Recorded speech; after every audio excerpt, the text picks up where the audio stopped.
there is real attack on legitimate authority.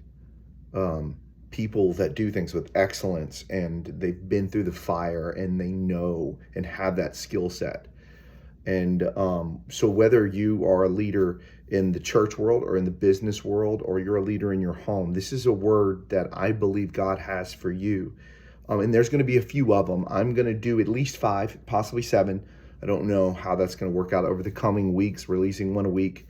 But I'm going to get right into it. And let me just preface this by saying that that authority can be received as one of 2 ways. It can either be caught or it can be taught. You can earn authority by going through hard times, going through a situation that demanded you to raise the bar, and God spoke those things into your life and helped you. Moses is a great example of this. If you do the math behind Moses, he is around 40 years when he's kicked out of Egypt, 40 years old.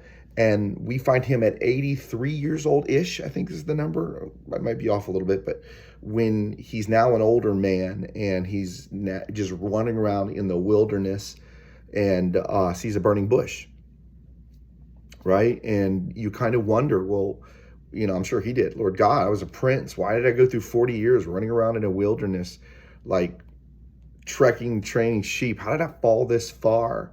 And the reality was that God had a plan for Moses that involved him leading his people through the wilderness for 40 years. There's only one way you get good at that, and that's by doing it. And so he spent from 40 to 80 something years old earning his wilderness merit badge, because real authority is earned. There's a price for it. There's a way to learn things and build off of your predecessors, and that level of authority is the kind I'm talking about when I say it's taught. But it's not just taught in dictate or word. It's best imparted from those who have it. And that would be like you sitting under Moses as a pupil and watching him demonstrate it and grabbing it. I can write a book on that, but it doesn't pass that knowledge on like it would if you sat under that guy. And some of y'all know what I'm talking about because you've had mentors in your life that imparted what they had to you, and it was almost more than word or lesson. It was something you learned to walk under. That's the kind of authority I'm talking about. And it's the kind of authority that we're really lacking. I was talking with a pastor friend of mine, and this topic came up of unhealthy leadership that in the time had manipulated people and put them down and been domineering and controlling. And now he was coming into the church and he was teaching and being life-giving and empowering them to make decisions. I want to talk about that because there are strategies that the enemy has that destroy leadership and create unhealthy environments that only pertain to creating illegitimate authority. So that's where we're going to go with this. And, there's an attack that's been happening since the beginning of time. If you read the story in the Bible from Adam and Eve, the attack that the enemy was doing with eating from the knowledge of tree, good and evil, all that stuff, was when Jesus created man, it said it gave him dominion, is what the scriptures tell us. That dominion, that word, is authority. Jesus is a good leader, and so he didn't give you illegitimate authority. He gave you real authority, authority over things, the power to do things. And it was that Satan was trying to steal, that authority. And he did. And then Jesus came back, and through Jesus, he took it back. And even to this day, I believe the attack that we see on marriages and homes and the divisive nature of every talk and conversation, whether it's politics or pick your own argument, that is Satan in the background trying to wield discontention and keep and steal authority, not let you realize the authority God gave you and walk in it. And because I think we impart that and teach that when those things are in place. When there's no divisive nature, there's no teaching that. When there is a divisive nature, there's no teaching that. You know what I mean? So let me give you some strategies here over the next couple weeks of illegitimate authority. And in that, I want us to create and learn habits of legitimate authority. The first one I'm going to give you this week, and pay attention, here it is. Illegitimate authority does not teach those under them to wield authority, but legitimate authority does. Being able to wield authority takes navigation. It takes a skill set. It takes skill, time, persistence, amongst many things. And in my house, for example, I have 3 kids. My oldest daughter manages the kitchen. My middle son manages the living room. My youngest son manages the bathroom. Now, when I first gave them this task, what I did was I walked next to them and demonstrated it. I wrote out what I wanted done and how I wanted it done. And when I saw that they were walking in that to a certain level, not perfectly, not as good as I could do it by far, but good enough, I looked at them and I said, now this is yours. This is your responsibility. We're all a family. We all pitch in. We all do things. That's what being a family means. And you're my son, you're my daughter. And what I need from you is to manage this kitchen. When it's not managed, I'm going to come to you and expect an answer.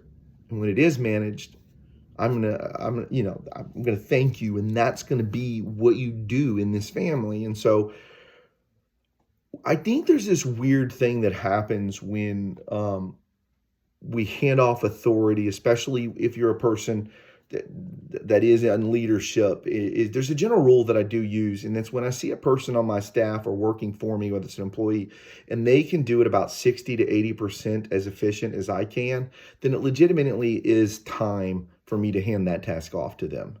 Some of us think that leadership means that we do everything and that's our job. And no, the greatest leaders are delegators. They empower and create people that can do. And the only way you do that is to hand the task off. And the hard thing about that is it's likely that the person you hand the task off is at first not going to do it as well as you. And we'll make that excuse, right? I'm going to do it because they can't do it right. What you really mean when you say can't do it right sometimes is that we don't slow down long enough to teach them how to do it. Because tasks are really hard. And hovering over somebody and watching them screw it up is a mess. And so what I honestly would encourage you is to give the task once you know they're competent and back away and let them make the mistake. It's okay.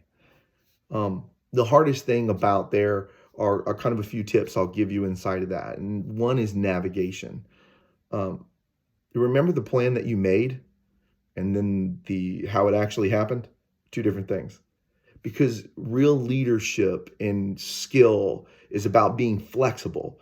It's about making a plan, but knowing how to adjust to the reality of it. It's like this, you can charter a course.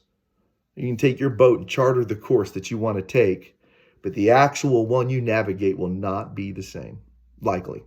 I love it when a good plan goes down, and it happens, but most of the time it looks like it does because the person leading does it so well that you don't see them nimble and shift and adapt to the changes in the current and the tide. That's what we're teaching our children. And you can't teach that by spoon feeding every decision to them. You have to give them real authority, let them wield it and figure it out for themselves. So that's the rule of navigation. Second one is skill and persistence. Giving away authority means giving away the right to do it your way. And this is important if you want to cultivate an environment on your team that brings things to the table that you don't. Because if you micromanage everything, then they're not going to feel the freedom to do it their own way or to do the task and imagine a new and better way. And the final one I'm going to say is about time. Learning takes time. So plan for it. The real question I have if I see a team that's constantly under the gun is it under the gun because a surprise happened and we had to adapt? Or is it under the gun because we didn't learn and plan? When your team is not meeting your expectation on your time, then there's likely a systematic problem where we didn't assess things correctly. When you pre-plan and you're building leadership and creating legitimate authority, plan for the time it takes for them to adapt and change and learn. Because I don't want a team where I have to do everything. I want a team that I'm empowered to do great things, because likely there are people on it that do it better than me. And I want us to come together with a solution that isn't as good as me, but is better. That's about being secure in who you are, being freely and imparting who you are in others, because great leadership creates great leadership. It's what it does. And so, I want to empower you to do the same. I want to see godly men and women raising authority in the homes, in their work, in their businesses. And and especially at the church. And so if you're a leader and this is blessing you, share it with somebody, or drop a comment and say hi and let me know. It's encouraging for me.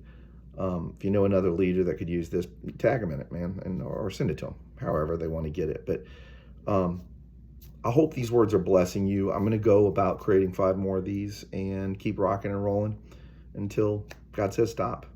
I hope you're blessed, and I will talk to you soon.